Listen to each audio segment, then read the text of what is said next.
चारों तरफ अफरा तफरी, हैवी पुलिस फोर्स और सरकार से मदद की गुहार लगाती मैरी कॉम। ये कहानी है भारत के बेइंतहा खूबसूरत राज्य मणिपुर की, जो पिछले 1 महीने से वायलेंस की आग में धधक रहा है। इस ब्लडशेड की शुरुआत हुई थी 3 मई से। 5 मई को मणिपुर में सीआरपीएफ के कोबरा कमांडर की गोली मारकर हत्या कर दी गई। इसी दिन राजधानी इम्फाल में टैक्स असिस्टेंट को भी वायलेंस की भेंट चढ़ना पड़ा। एक तरफ जहां 2 अलग अलग कम्युनिटीज के लोग प्रोटेस्ट करने सड़कों पर उतर आए, वहीं दूसरी तरफ हिंसा इतनी बढ़ गई कि कई लोगों की जान चली गई, हजारों लोग घायल हो गए और कई घरों को जलाकर राख कर दिया गया। सड़कों पर लिंचिंग और किलिंग्स के बढ़ते मामलों को देखकर मणिपुर गवर्नमेंट को शूट एट साइट का ऑर्डर देना पड़ा। स्टेट के कई डिस्ट्रिक्ट्स में आर्टिकल 144 को इम्पोज कर दिया गया है। मणिपुर में सिचुएशन आज भी कुछ ऐसी है। कई डिस्ट्रिक्ट में पैरामिलिट्री फोर्स और आर्मी को रीइंफोर्स किया गया है। मणिपुर का law and order central government ने अपने हाथ में ले लिया है। लेकिन इन सब के बीच सवाल आता है कि अचानक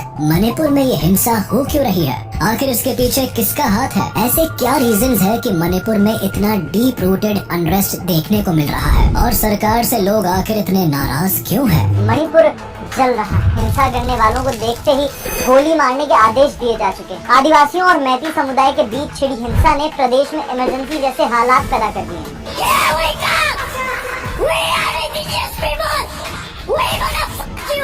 That they may not be able to work well together or even stay together, and this is going to have an impact on the future of Manipur as a state, politically, economically speaking, but more importantly, socially.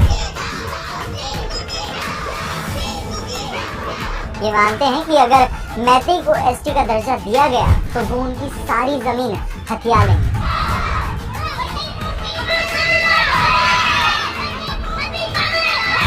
India के north east में located Manipur में हो रही violence का root cause वहाँ की demography में लाई करता है। इस ब्यूटीफुल स्टेट का 90% लैंड हिल्स से ढका हुआ है और केवल 10% लैंड ही वैलीज है। एक तरफ जहाँ हिली रीजन में हमेशा से नागा और कुकी ट्राइब का घर रहा है, वहीं वैली रीजन में मेनली मैतेई कम्युनिटी के लोग रहते आए हैं। हालांकि मणिपुर स्टेट में ट्राइबल ग्रुप्स की आबादी 40% है, लेकिन ये 40% पॉपुलेशन मणिपुर की 90% हिली लैंड पर रहते आए हैं।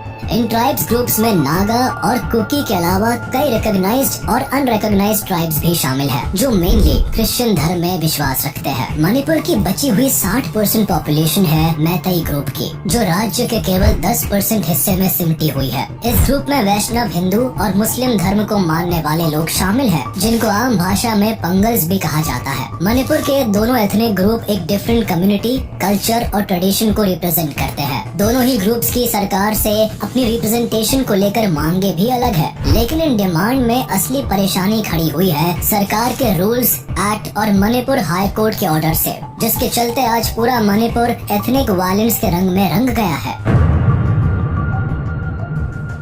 इस पूरे इवेंट की शुरुआत होती है फरवरी 2023 से, जब मणिपुर स्टेट गवर्नमेंट फैसला लेती है कि वो मणिपुर के फॉरेस्ट एरिया को सेव करेगी। इसके लिए छुरा चंदपुर डिस्ट्रिक्ट के फॉरेस्ट एरिया में रहने वाले कई ट्राइबल लोगों को उनके घर से डिस्प्लेस कर दिया जाता है। बिना किसी वार्निंग के उनके घर तोड़ दिए जाते हैं और उन्हें कोई रीसेटलमेंट भी प्रोवाइड नहीं किया जाता है। Kuki tribal group state government के इस फैसले को ट्राइबल कम्युनिटी के खिलाफ समझती है। कुकी पीपल अलायंस भी गवर्नमेंट के इस फैसले को स्ट्रॉन्गली क्रिटिसाइज करती है। मार्च 2023 में इस इनजस्टिस के खिलाफ आवाज उठाने के लिए छुर चंद्रपुर में कई ट्राइबल लोग सड़कों पर उतर आते हैं और सरकार के खिलाफ पीसफुल प्रोटेस्ट निकालते हैं, लेकिन सरकार इस प्रोटेस्ट को अनकॉन्स्टिट्यूशनल करार देती है। आदिवासियों को उनके घर से हटाने के पीछे सरकार रीजन देती है कि उन्होंने ह्यूमन एनक्रोचमेंट को रोकने के लिए और फॉरेस्ट एरिया को बचाने के लिए जो लैंड सर्वे करवाया था, उस बाउंड्री में ट्राइबल गांव भी शामिल था, इसीलिए उसे हटाया गया है। इसके अलावा ऐसा इसलिए भी किया गया है क्योंकि कई ट्राइबल लोग फॉरेस्ट का इस्तेमाल ड्रग्स बिजनेस को बढ़ाने के लिए कर रहे हैं, जो इंडिया के लिए खतरनाक हो सकता है।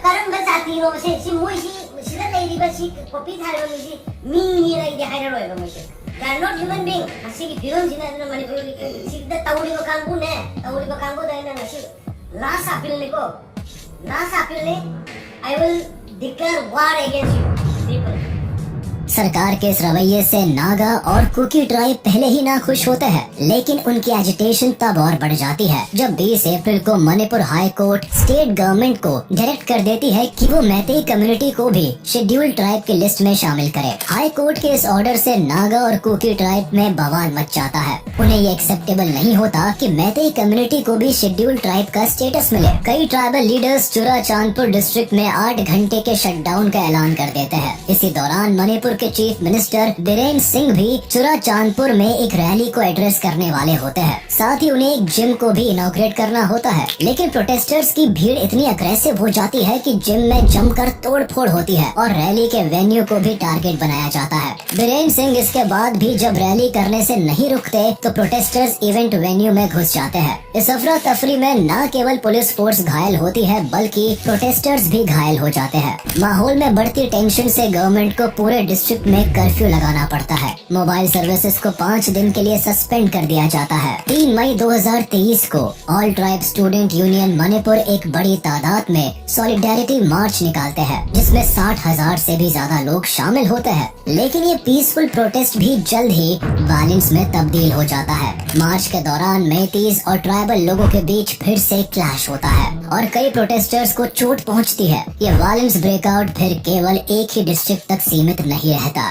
4 मई को इसका असर स्टेट कैपिटल इम्फाल में भी देखने को मिलता है, जहां मेतीज और ट्राइबल लोगों के बीच क्लैश के चलते प्रॉपर्टी को डिस्ट्रॉय किया जाता है। इस वायलेंस को रोकने के लिए सरकार जल्दी ही रैपिड एक्शन फोर्स को इम्फाल में डिप्लॉय करती है। आर्मी, CRPF और असम राइफल्स के जवानों को भी तैनात किया जाता है। उसी दिन सरकार एक्सट्रीम केसेस में shoot at site order issue करती है और 9,000 से भी ज्यादा लोगों को रेस्क्यू किया जाता है। मणिपुर में इन 2 कम्युनिटीज के बीच शेड्यूल ट्राइब के स्टेटस का मुद्दा नया नहीं है, बल्कि 2013 से ही मैतेई लोग अपने लिए शेड्यूल ट्राइब स्टेटस की मांग कर रहे हैं, क्योंकि वह अपनी कल्चरल वैल्यूज, ट्रेडिशन और आइडेंटिटी को प्रिजर्व करके रखना चाहते हैं। मणिपुर में इनकी आबादी बड़ी जरूर है, लेकिन पिछले कुछ सालों में बांग्लादेश और म्यांमार से एंटर करने वाले इलीगल इमिग्रेंट्स की संख्या मणिपुर में धड़ल्ले से बढ़ती जा रही है, जिससे न केवल इन्हें अपने रिसोर्सेज शेयर करने पड़ रहे हैं, बल्कि इमिग्रेंट्स के चलते इनकी आइडेंटिटी भी कहीं गुमसी होती जा रही है। ऊपर से रेलवे के आने से मैतीज को अलॉटेड एरिया ऑलरेडी कम पड़ता जा रहा है। मणिपुर मैतेई डोमिनेटेड स्टेट होने के बाद भी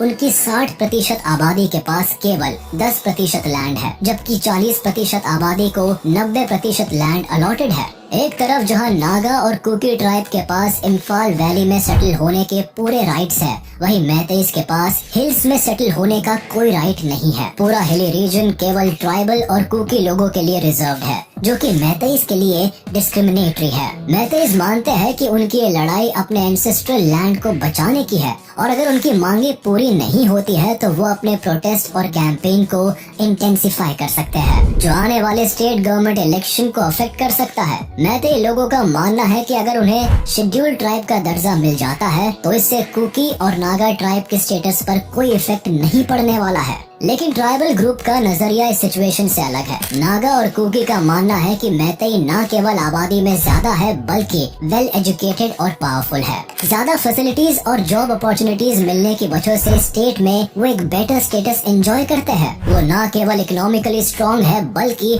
पॉलिटिकली भी उनका रिप्रेजेंटेशन पावरफुल है। तभी तो मणिपुर लेजिस्लेटिव असेंबली की 2/3 सीट पर मैतेईज रूल करते हैं। लगभग 60 MLA सीट्स में से केवल 20 सीट्स पर ट्राइबल लोगों का रिप्रेजेंटेशन है, जबकि 40 सीट्स पर मैतेई लीडर्स की मेजॉरिटी है। इसके अलावा इस कम्युनिटी के कई सेक्शंस को पहले ही शेड्यूल क्लास और OBC का स्टेटस मिला हुआ है, जिससे उन्हें प्रोटेक्शन मिलती है। साथ ही मैतेई लैंग्वेज को इंडियन कॉन्स्टिट्यूशन के 8th शेड्यूल में भी पहले से ही इंक्लूड रखा है। अगर इस कम्युनिटी को भी शेड्यूल ट्राइब की कैटेगरी में शामिल किया जाता है तो इससे नागा और कुकी ट्राइब्स का इकोनॉमिक और पॉलिटिकल रिप्रेजेंटेशन बुरी तरह से इफेक्ट हो सकता है। शेड्यूल ट्राइब्स को मिलने वाली बची कुची जॉब्स अपॉर्चुनिटीज भी उनसे छिन सकती है और ये उनकी स्टेटस ऑफ लिविंग को इम्पैक्ट कर सकता है। अपनी इसी कंसर्न को लेकर ट्राइबल ग्रुप आज सड़कों पर है। नागा और कुकी का मानना है कि सरकार मैतेई कम्युनिटी को फेवर कर रही है। ये ट्राइबल लोगों को उनके हिली लैंड से बाहर निकाल रही है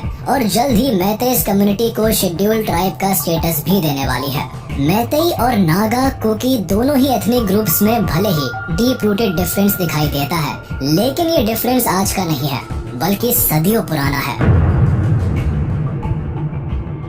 हिस्टोरिकली मणिपुर के इतिहास की शुरुआत मैतेई लोगों से ही होती है। कई मैतेई क्रॉनिकल और एंशिएंट टेक्स्ट में ये जिक्र मिलता है कि सदियों तक मणिपुर पर मैतेई राजा का रूल था। मैतेई एक माइग्रेंट क्लैंस थे जो म्यांमार से इम्फाल वैली में आकर बसे। इन लोगों की अपनी कला, माइथोलॉजी, कल्चर और ट्रेडिशंस थे। इनके एंशिएंट टेक्स्ट पुयास से पता चलता है कि मैतेई लोग astronomy, medicine, religion, history, politics की भी अच्छी समझ रखते थे। वक्त के साथ मैतेई क्लैंस ने मणिपुर में न केवल अपना किंगडम बसाया बल्कि उसका एक्सपेंशन भी किया। इसी दौरान नागा और कुकी ट्राइब्स भी मणिपुर के हिली रीजन में रहते थे। इतिहास में इनका पहला जिक्र भले ही 11th और 13th सेंचुरी में मिलता है, लेकिन इन दोनों ही ट्राइब्स की अपनी एक अलग भाषा, कल्चर और ट्रेडिशन था जो मैतेई किंगडम से बिल्कुल अलग था। ट्राइबल और मैतेई लोगों के बीच कल्चरल डिफरेंसेस पहले से ही कोएग्जिस्ट करता था, लेकिन वक्त के साथ ये डिफरेंसेस तब बढ़ता चला गया जब मैतेई किंगडम ने हिली ट्राइब्स पर दबाव डालना शुरू किया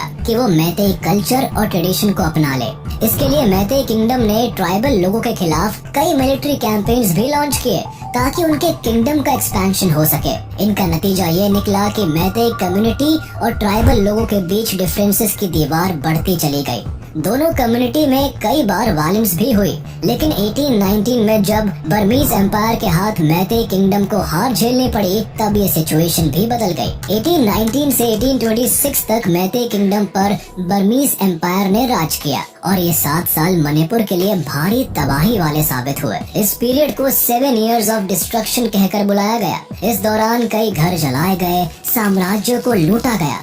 मैतेई लोगों पर दबाव बनाया गया कि वो बर्मीज कल्चर और बुद्धिज्म को अपना ले, और कुछ यही हाल नागा और कुकी ट्राइब का भी हुआ, जिनके खिलाफ बर्मीज किंगडम ने कई मिलिट्री कैंपेन्स लॉन्च किए। इसका नतीजा ये हुआ कि कई ट्राइब्स की सेटलमेंट तबाह हो गई, भारी संख्या में लोग मारे गए और ट्राइबल लोगों को 7 साल तक इस अत्याचार को सहना पड़ा।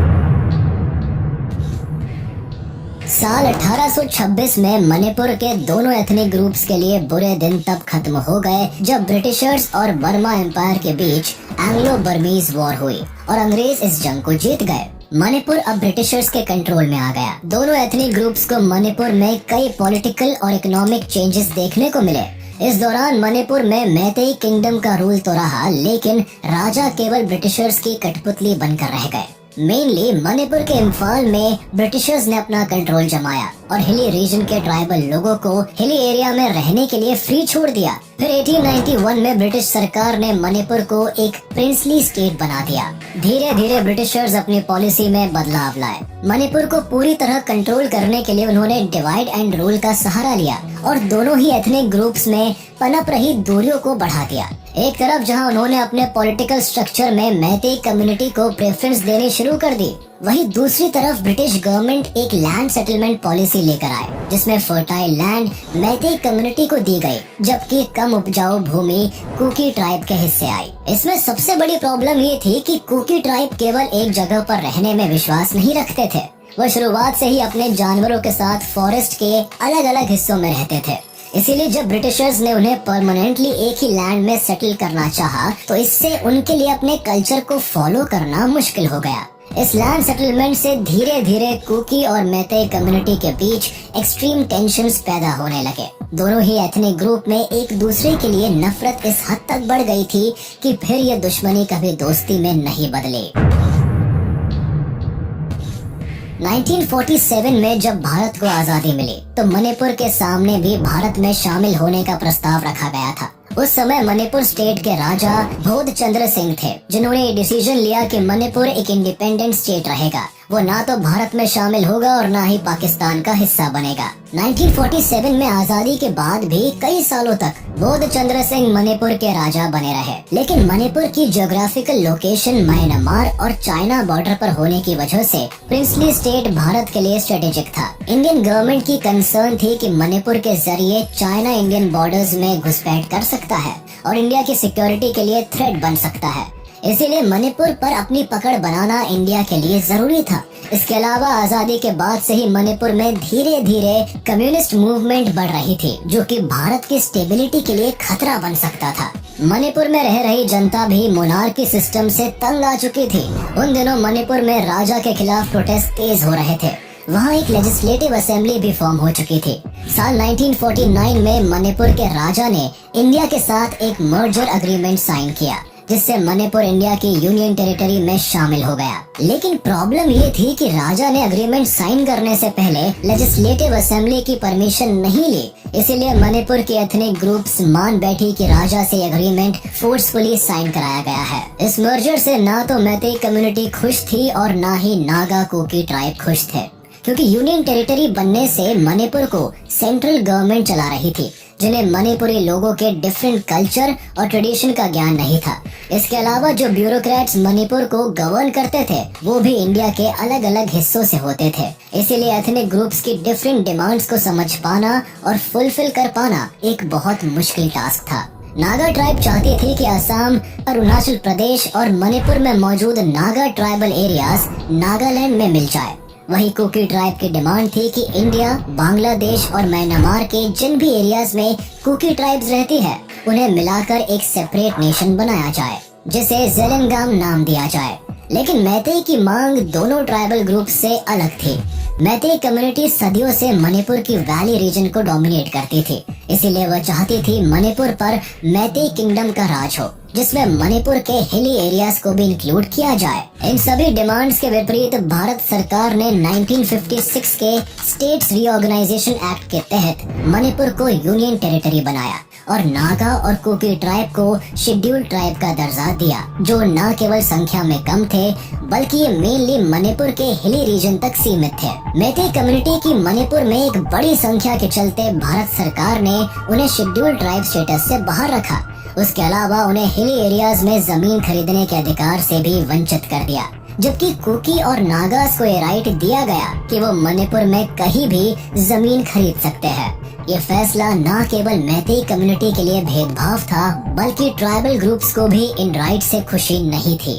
1972 में इंडियन गवर्नमेंट ने मणिपुर को यूनियन टेरिटरी से स्टेट का दर्जा दे दिया। इसी साल मणिपुर में इलेक्शन बुलाए गए और जीत मिली मणिपुर पीपल पार्टी को। मणिपुर के पहले चीफ मिनिस्टर बने मोहम्मद अलीमुद्दीन मैतेई कम्युनिटी से थे और तब से लेकर आज तक मणिपुर की पॉलिटिक्स में सबसे ज्यादा रिप्रेजेंटेशन मैतेई कम्युनिटी की ही रही है। मणिपुर के current chief minister N Biren Singh भी मैतेई कम्युनिटी से आते हैं। इसके अलावा मणिपुर की ऑफिशियल स्टेट लैंग्वेज भी मणिपुरी मैतेई लॉन को चुना गया है, जो कि मेजरली मैतेई लोगों को रिप्रेजेंट करती है। 1980 से ही इस भाषा को 10th क्लास तक कंपलसरी बनाया हुआ है। कई मैतेई लीडर्स ये भी मानते हैं कि कुकी ट्राइब्स असल में रेफ्यूजीज है, लेकिन इतिहास उठाकर देखें तो सदियों से ये ट्राइब मणिपुर की पहाड़ियों पर रहती आई है और इनका अपना अलग इतिहास रहा है। इसीलिए हिली ट्राइब्स मानती है कि स्टेट गवर्नमेंट ट्राइबल्स के प्रति डिस्क्रिमिनेटरी है और मणिपुर में मैतेई कम्युनिटी को ज्यादा फेवर किया जाता है। मैतेई कम्युनिटी भी ट्राइबल ग्रुप पर एलिगेशंस लगाती है कि शुरुआत से ही भारत सरकार उनके प्रति फेवरेबल रही है। इससे लगातार उनकी पॉपुलेशन में गिरावट आ रही है। वो अपनी ही जमीन पर आउटसाइडर्स बनते जा रहे हैं, क्योंकि उनके वैली रीजन में न केवल ट्राइबल्स आकर बस सकते हैं, बल्कि म्यांमार और बांग्लादेश से आने वाले माइग्रेंट्स भी उनकी जमीन पर एनक्रोचमेंट कर रहे हैं। इससे तंग आकर मैतेई कम्युनिटी चाहती है कि उन्हें भी शेड्यूल्ड ट्राइब में इंक्लूड किया जाए, लेकिन ट्राइबल ग्रुप इस मांग के सख्त खिलाफ है। इसीलिए इन दोनों एथनिक ग्रुप में हेट और वायलेंस बहुत डीप रूटेड है। अपनी आइडेंटिटी और कल्चर को प्रोटेक्ट करने की ये लड़ाई इस हद तक बढ़ चुकी है कि मणिपुर में आज दोनों ट्राइबल ग्रुप्स ने अपनी कई मिलिटेंट ऑर्गेनाइजेशन बना रखी है, जिन्हें ये इलीगली फंड करते हैं। एक तरफ जहां कुकी ट्राइब्स के पास अपनी खुद की Kuki national army, Kuki commando force, Kuki defence force, Kuki independent army और कुकी फ्रंट काउंसिल है, वही मिलिटेंट ग्रुप्स बनाने में नागाज भी पीछे नहीं रहे हैं। इनके पास अपनी national socialist council of Nagaland NSCN है, जो इनके प्रोटेक्शन के लिए काम करती है। लेकिन इन इंसर्जेंट ग्रुप्स की फॉर्मेशन केवल अपने लोगों को बचाने के लिए नहीं हुई है, बल्कि इतिहास का रुख करे तो कुकी इंसर्जेंट ग्रुप्स की शुरुआत कुकी लैंड की डिमांड को लेकर हुई थी, ये हमेशा से चाहते थे कि नॉर्थ ईस्ट के म्यांमार, मणिपुर, असम और मिजोरम में पड़ने वाले सभी कुकी इनहैबिटेड लैंड यूनाइट होकर कुकी लैंड की स्थापना करे, जहां केवल कुकीज ट्राइबल का राज हो और नागास ट्राइबल का भी जमीन पर कोई हक ना हो। इसीलिए गवर्नमेंट के खिलाफ 1980 के दशक से ही इन्होंने अपने लिबरेशन मूवमेंट की शुरुआत की थी। फिर 2005 में कांग्रेस गवर्नमेंट में इन्होंने सस्पेंशन ऑफ ऑपरेशन पैक्ट को साइन भी किया था, लेकिन ये मिलिटेंट ग्रुप्स आज भी एक्टिव है और अब इनकी मांग है कि एक कुकीलैंड टेरिटोरियल काउंसिल बनाई जाए। इसी तरह नागास इंसर्जेंट ग्रुप की शुरुआत मेनली नागालैंड में हुई थी, जिनका मकसद नागालैंड की भारत से आजादी थी। इनकी मांग थी कि सभी नागा लोगों को एक सेपरेट लैंड मिल सके, जहां सभी नागा एक साथ रह सके। इनका अपना एक अलग कॉन्स्टिट्यूशन और एक अलग नेशनल फ्लैग हो, इनकी चाहत आज भी जिंदा है। इसीलिए नागा मिलिटेंट ग्रुप्स कई टेररिस्ट एक्टिविटीज में इन्वॉल्व रहते हैं। भारत के अनलॉफुल एक्टिविटीज प्रिवेंशन एक्ट 1967 के तहत नागास के NSCN ग्रुप को टेररिस्ट ऑर्गेनाइजेशन तक घोषित किया जा चुका है। अपने लिबरेशन की मांग को लेकर ये मिलिटेंट ग्रुप सरकार के खिलाफ ही नहीं है, बल्कि कुकी और दूसरे ट्राइबल ग्रुप से भी इस कदर दुश्मनी रखते हैं कि नागा और कुकी दोनों के बीच क्लैशेस अक्सर वायलेंस का रूप ले लेती है। 1990 के दशक में भी इन दोनों ग्रुप्स के बीच की लड़ाई में हजारों लोगों की जान गई थी। हालांकि सरकार और नागास मिलिटेंट ग्रुप्स के बीच कई बार पीस टॉक्स और एग्रीमेंट्स भी साइन हो चुकी है, मगर इन मिलिटेंट ग्रुप के साथ किसी भी नतीजे पर पहुंचना एक बड़ी चुनौती रहा है। और इसीलिए मणिपुर, मैतेई और ट्राइबल के बीच की लड़ाई आज वायलेंस में बदल चुकी है। हालात कुछ ऐसे हैं कि स्टेट और सेंट्रल गवर्नमेंट अगर मैतेई को शेड्यूल्ड ट्राइब का दर्जा दे देती है तो ट्राइबल ग्रुप इसे अपने कल्चर और ट्रेडिशन पर चोट समझेंगे। वही अगर स्टेट और सेंट्रल गवर्नमेंट मैतेई कम्युनिटी को शेड्यूल्ड ट्राइब से बाहर रखती है तो उनका कल्चर लॉस्ट हो सकता है। इसी के साथ हम आपसे विदा लेते हैं। उम्मीद है आपको ये वीडियो जरूर पसंद आया होगा। आप इस वीडियो को अपने दोस्तों के साथ शेयर करना बिल्कुल भी ना भूलें। साथ ही चैनल को सब्सक्राइब जरूर कर लें।